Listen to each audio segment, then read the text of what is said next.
9 énigmes dont les solutions te laisseront perplexe. Est-ce que tu aimes les énigmes autant que moi? Je les adore, c'est un fait. Mais je dois avouer que je n'ai pas toujours été très douée pour les résoudre. Cependant, je n'ai pas abandonné et j'ai continué à m'entraîner. Tu veux savoir si tu es doué toi aussi? Alors c'est parti. Tu trouveras ton résultat à la fin de la vidéo. 1. Un code secret oublié. Une énigme pointue comme une épingle. La mère d'Emma lui a demandé d'aller au supermarché et lui a donné une liste de courses et une carte bancaire. Mais au cas où Emma oublierait le code de la carte, sa mère lui a aussi donné un indice pour s'en souvenir. Et sans surprise, quand Emma est arrivée à la caisse, elle s'est rendue compte qu'elle ne s'en souvenait plus. Peux-tu deviner le numéro du NIP, sachant que l'indice que lui a donné sa mère est un bout de papier avec une mouche, un chat, une fille et un serpent dessiné dessus? Tu disposes de 10 secondes pour trouver la réponse.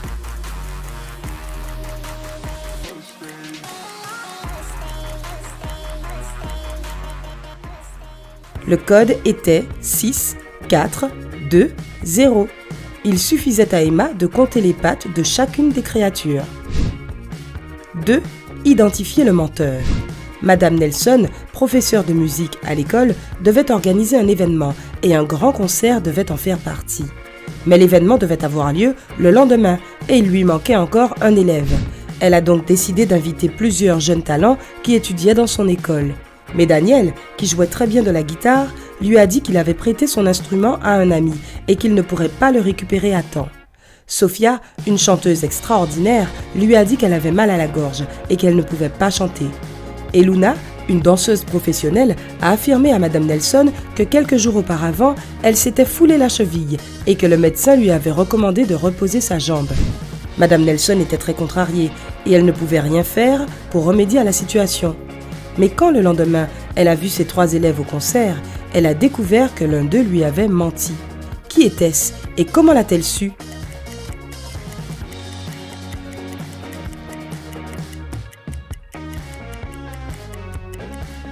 C'est Luna qui avait menti à sa prof. Si elle s'était vraiment foulé la cheville, elle n'aurait pas pu porter de talons hauts.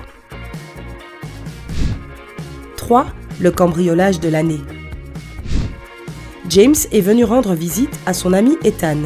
Ils ont regardé la télé sur le canapé, mangé des pizzas et bu quelques verres. Soudain, le téléphone de James a sonné et il a dû s'absenter un moment. Et peu après son départ, Ethan s'est senti mal et s'est évanoui. Quand James est revenu, il a trouvé Ethan allongé par terre et l'appartement dans un sale état. Ethan, heureusement, a repris connaissance avant l'arrivée de la police. Il a dit à l'agent que les voleurs s'étaient emparés de tout son argent et de tous les appareils électroniques qu'il gardait dans son coffre-fort. La seule question que le policier a posée était si Ethan avait touché à quoi que ce soit sur la table après le départ de James. Quand Ethan lui a répondu négativement, il a immédiatement arrêté James. Peux-tu deviner pourquoi ?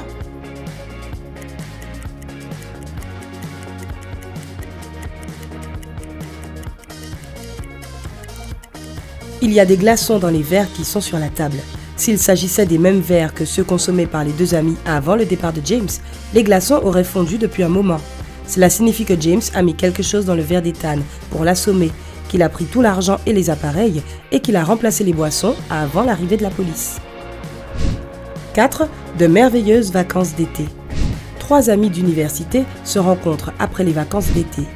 Lily dit qu'elle et son petit ami sont allés à Paris et qu'ils ont contemplé la ville du haut de la tour Eiffel. Dylan raconte à ses amis qu'il a voyagé en Afrique avec ses parents. Le dernier jour, il y a eu une énorme éruption volcanique, mais cela n'a pas gâché leurs vacances parce qu'ils ont pris l'avion pour rentrer ce jour-là. Et Ellie dit qu'elle a rendu visite à son oncle au Texas et qu'elle a appris à très bien monter à cheval. Elle a même participé à des concours. Bien sûr, toutes ces histoires sont passionnantes, mais l'une d'entre elles est fausse. C'est laquelle ?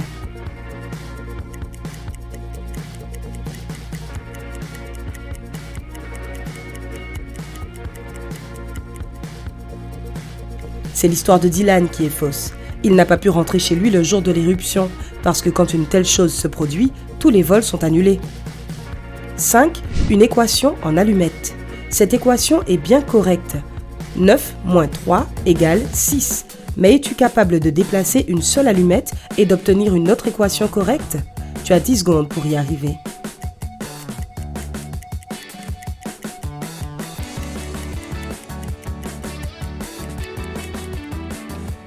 Il n'y a pas une, mais deux bonnes réponses. 3 plus 3 égale 6 et 8 moins 3 égale 5. 6. La course au voleur. L'inspecteur Jackson Jones était dans la rue quand il a entendu des cris et vu une dame âgée assise par terre, entourée par des gens. Un homme venait de saisir le sac de la dame, de la pousser au sol et de s'enfuir en courant. L'inspecteur s'est précipité dans la direction que les témoins lui ont indiquée, a tourné au coin de la rue et a vu 3 portes. Il a frappé à la première et le propriétaire de l'appartement, Daniel, lui a ouvert et lui a dit qu'il venait de rentrer d'un jogging de 8 km. Un autre homme du nom de Jacob a ouvert la deuxième porte à notre inspecteur et lui a dit qu'il venait de faire un match de basket dans la cour de l'immeuble. Et derrière la troisième porte, il y avait Mike, un musicien. Il a expliqué à l'inspecteur qu'il venait tout juste de terminer la composition d'un nouveau morceau de musique. Après avoir visité tous ces appartements, l'inspecteur Jones a immédiatement deviné qui était le voleur. Peux-tu en faire de même en 10 secondes ?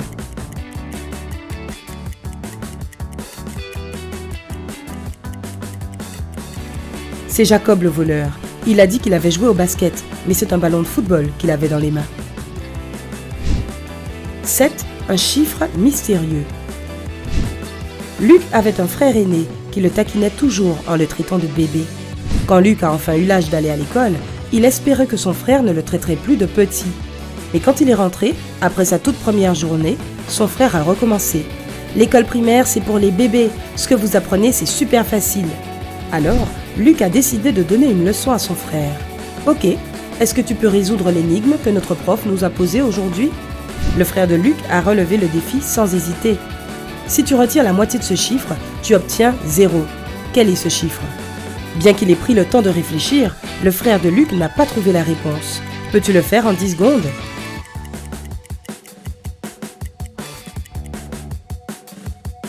C'est le chiffre 8.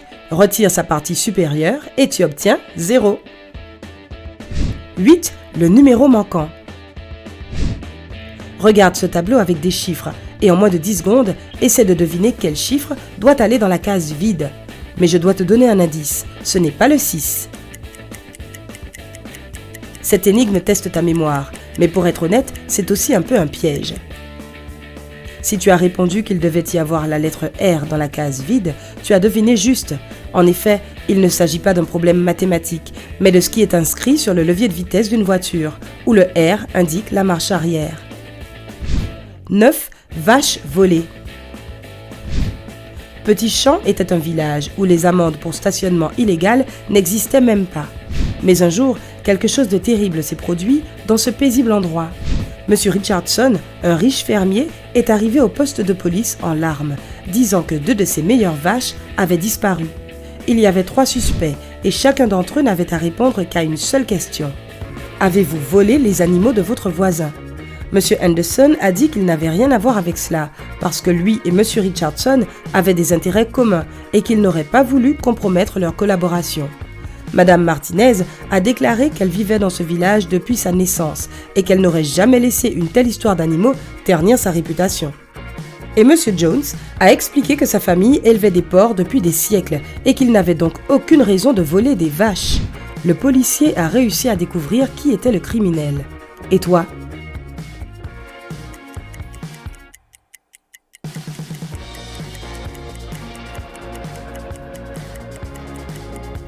C'était Monsieur Jones le voleur.